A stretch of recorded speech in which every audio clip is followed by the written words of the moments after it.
Livre para todos os públicos.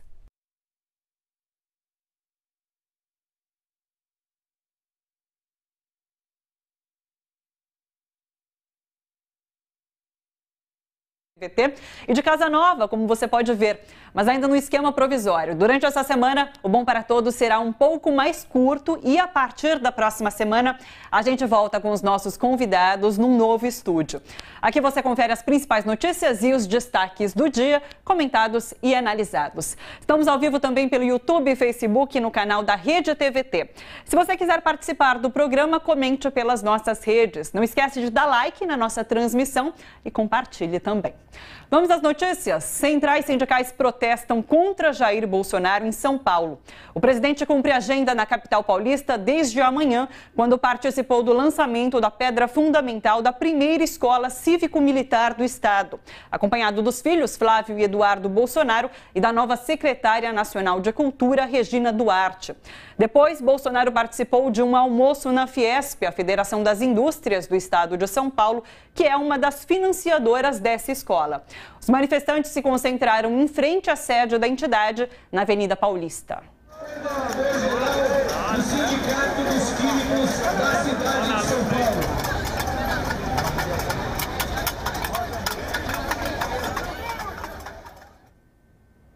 E Jair Bolsonaro recuou e cedeu às cobranças de brasileiros que moram na China para repatriação. Num vídeo divulgado nas redes sociais, o grupo se dirigiu diretamente ao presidente e ao ministro das Relações Exteriores. Eles citam outros países que estão retirando seus cidadãos de Wuhan, considerado o epicentro do coronavírus, e assim derrubam o argumento do governo brasileiro de que a China não estaria permitindo a saída de imigrantes do país. A Casa Civil está coordenando a equipe que deverá viabilizar a retirada dos brasileiros.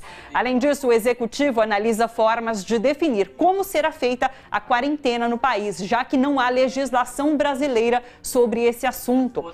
As opções são enviar projeto de lei ao Congresso ou editar uma medida provisória para regulamentar essa quarentena sanitária no Brasil. Por conta dessas orientações, o governo ainda não definiu a data dessa repatriação. Na China, um hospital foi construído em apenas 10 dias e já recebe pacientes. Com 1.000 leitos, o hospital é exclusivo para atender infectados pelo coronavírus. A obra foi transmitida pela internet para o mundo todo e envolveu 4.000 operários, que se revezaram em 3 turnos. Ou seja, os chineses trabalharam dia e noite e entregaram o hospital no prazo anunciado. Aproximadamente 1.500 profissionais da saúde foram deslocados para realizar agora esses atendimentos. Uma outra unidade semelhante deve ser inaugurada nos próximos dias. Já são 361 mortes provocadas pelo coronavírus só na China e mais de 17.000 casos sendo investigados no país. Ontem foi confirmada a primeira morte fora do território chinês, foi nas Filipinas. Em todo o mundo são 148 casos suspeitos em vários países. A gente conversa agora com Fernando Brito, que é jornalista do Tijolaço. Oi, Fernando, tá com a gente? Claro que estou, de novo, agora nesse 2020, que começa preocupante, né, para toda a humanidade. Agora, eu queria, Thalita, comentar uma coisa que você disse nessa abertura e que tem sido dito por toda a imprensa, né, mas que não é verdadeira. Existe legislação no Brasil para quarentena. O Brasil transformou em lei nacional um relatório das Organizações das Nações Unidas de 2005, foi feito um decreto legislativo em 2009, no tempo que Sarney era presidente do Congresso, que estabelece, inclusive, as regras de quarentena em caso de situação de emergência sanitária. Isso foi simplesmente uma desculpa, que não havia lei, que o tribunal mandaria soltar, entre aspas, as pessoas que fossem internadas. Isso não existe. Já foram, inclusive, feitas quarentenas no Brasil. Todo mundo se lembra, nos episódios de Bíblia, etc. e tal, que pessoas que chegavam do exterior eram colocadas em hospitais, casos encontrados no Brasil, eram colocados em quarentena. Eu te pergunto, se um desses 16 casos que é suspeito segundo o relatório do Ministério da Saúde, apresentar sintomas positivos, essa pessoa vai ser posta ou não em quarentena? É claro que vai ser posta em quarentena. E não há um tribunal no Brasil que vai mandar liberar a pessoa para passear no Maracanã lotado de vírus. Entendeu? Então isso não existe. Há um outro projeto do governo, que é decretar estado de emergência na saúde para poder executar as compras necessárias para montar o isolamento, que eles não sabem nem onde vai ser, Florianópolis, Anápolis, Nordeste, todos esses locais são citados. Também não é necessário. A Lei 8666, que define os critérios de licitação pública, no artigo 24, diz que em estados de emergência ou situação de calamidade, existe dispensa de licitação. Tudo poderia ser feito. Claro, uma decretação de um estado de emergência facilita, porque você não tem que justificar em cada processo de compra a necessidade emergencial daquela aquisição. Mas tudo isso faz parte do folclore do governo Bolsonaro, né?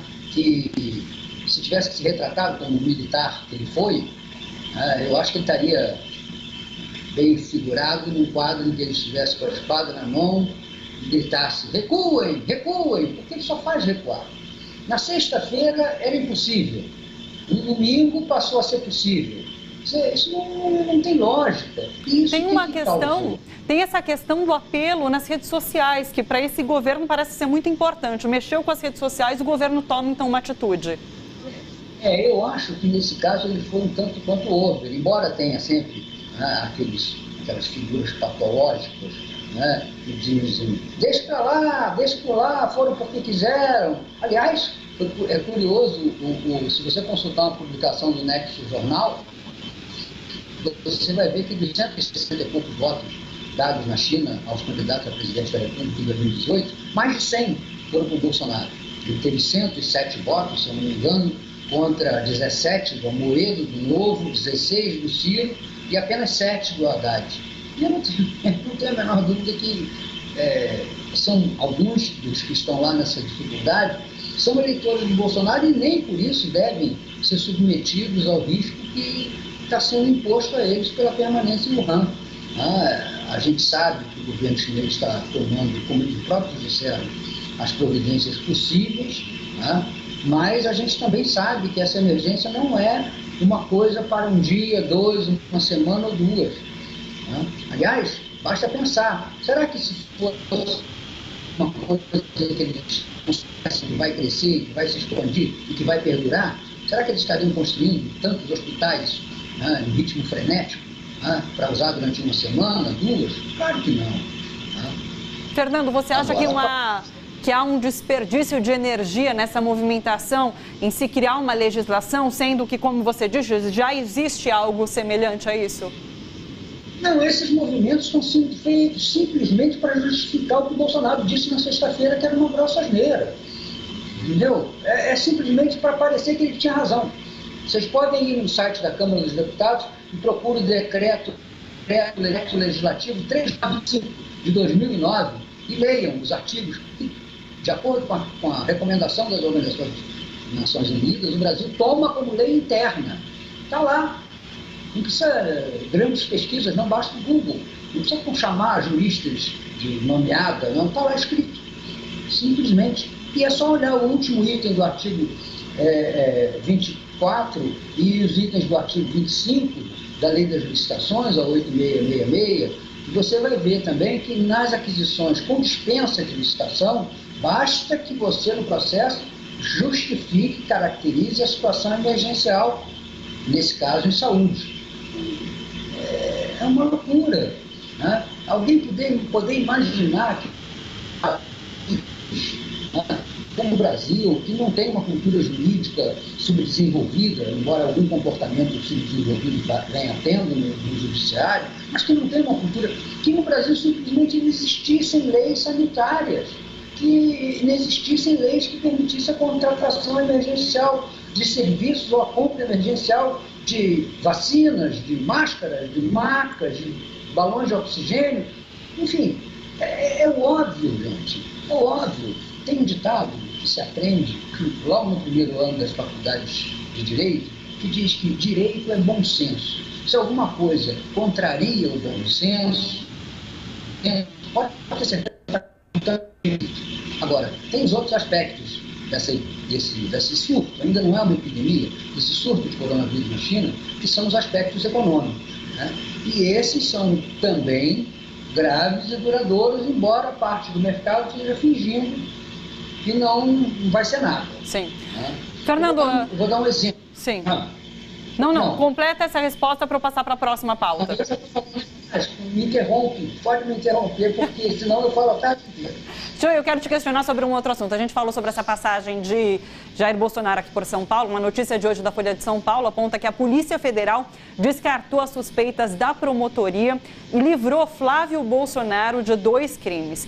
Esse resultado, no entanto, não coincide com os elementos encontrados em outro inquérito do Ministério Público do Rio de Janeiro, que apura a prática da rachadinha no antigo gabinete de Flávio na Assembleia Legislativa. A gente sabe que por trás da Polícia Federal está Sérgio Moro. Você vê alguma ligação nesse inquérito agora da Polícia Federal? Só os suspiros de amor. Os suspiros de amor da reconciliação.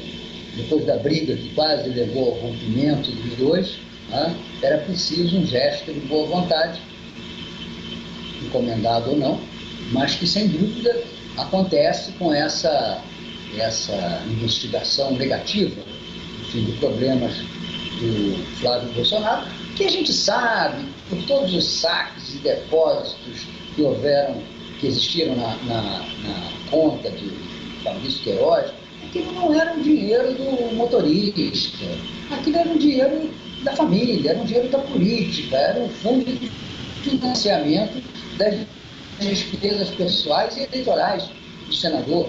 Não vai ser o único caso, inclusive, né, apurado. Existem dezenas de outros na Assembleia Legislativa, né, que extorquiam dos seus funcionários uma contribuição para o seu, digamos assim, para a sua operação política. Eu acho que é isso, entendeu?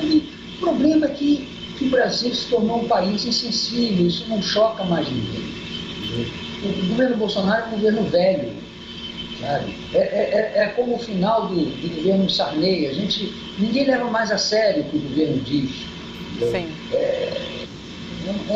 É um governo que envelheceu e que deixou tomar o seu reino, que é o reino do Twitter.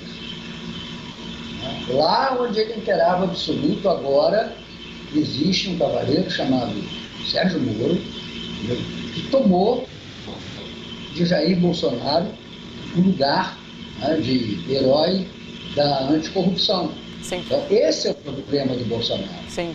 Fernando, só para encerrar uma última pauta que eu quero que você comente, retomada do Congresso Nacional hoje, com os 2 presidentes das casas, Senado e Câmara, com um protagonismo bastante importante. Eu quero saber o que você espera desse ano no Congresso, qual é a pauta prioritária, dizem que reforma tributária deve avançar logo. Como você está avaliando essa retomada dos trabalhos? Eu acho difícil. Por várias razões. Primeiro que Rodrigo Maia, até pelas declarações que ele fez semana passada sobre o contrário e o ministro do Meio Ambiente, não está, como dizem os gaúchos, mostrando as canjicas para o governo Bolsonaro. Nada de sorrisos. Né? E eu não sei se ele vai permitir que o Bolsonaro passe sem muita dificuldade essa reforma tributária. Segundo, porque o tema em si é espinhoso no ano eleitoral. Lembre-se bem, a não ser que seja para depenar o governo federal e transferir recursos para municípios e estados, tirar desses dois entes federativos é praticamente impossível nesse ano de eleição. Uma redução dos recursos para os estados e para os municípios. Aliás, na própria, eu ia chamar mais uma entrevista, o próprio espetáculo de hoje, na saída do Alvorada, Jair Bolsonaro disse que a solução para o preço dos combustíveis é os estados diminuírem as alíquotas do ICMS. Eles não vão fazer, estão todos na pindaíba, vão abaixar. O que eu acho que vai passar com facilidade é a tal dita independência do Banco Central, porque essa interessa muito ao mercado. Sim. É preciso qualquer controle político daquele órgão que vai ser responsável por esse ano acelerar a queima das nossas reservas cambiárias, das nossas reservas internacionais. O Brasil está sofrendo um processo de evasão de capitais, que é muito grave. Até o dia 30 saíram da Bolsa de Valores 17 bilhões de reais. Isso é mais de um terço do que saiu todo o ano passado. Daqui a pouco deve ser divulgada a nova balança comercial e é possível e provável até que se repitam déficits. Então, nós estamos sujeitos a uma evasão de divisas muito forte esse ano e deixar o Banco Central livre para torrar aquilo que foi acumulado nos governos de Lula e de Dilma vai ser uma providência, digamos, do mercado muito adequada. Sim. Fernando, agradeço demais a sua participação. Sei que já passou janeiro inteiro, mas feliz ano novo para você, para a gente. Muito obrigada pela participação. Eu acho que eu tentei descontar o tempo todo que eu não tive no programa, né, hoje, mas eu prometo que contei mais. Teremos mais participações, fica tranquilo. Obrigada. Eu já disse que aceito um convite quando a casa estiver arrumada. Eu vou ajudar a carregar os caixotes. Obrigada, um beijo, Fernando. Até mais. Olha só, você que acompanhou as principais notícias e os destaques do dia aqui no Bom para Todos. Durante toda essa semana, o nosso programa entra nessa versão reduzida. A partir da semana que vem, então, a gente volta com os nossos convidados, no formato que você já conhece, com bate-papo sobre temas relevantes para a sociedade aqui nas tardes da TVT. Até amanhã às 3 da tarde. Tchau, tchau.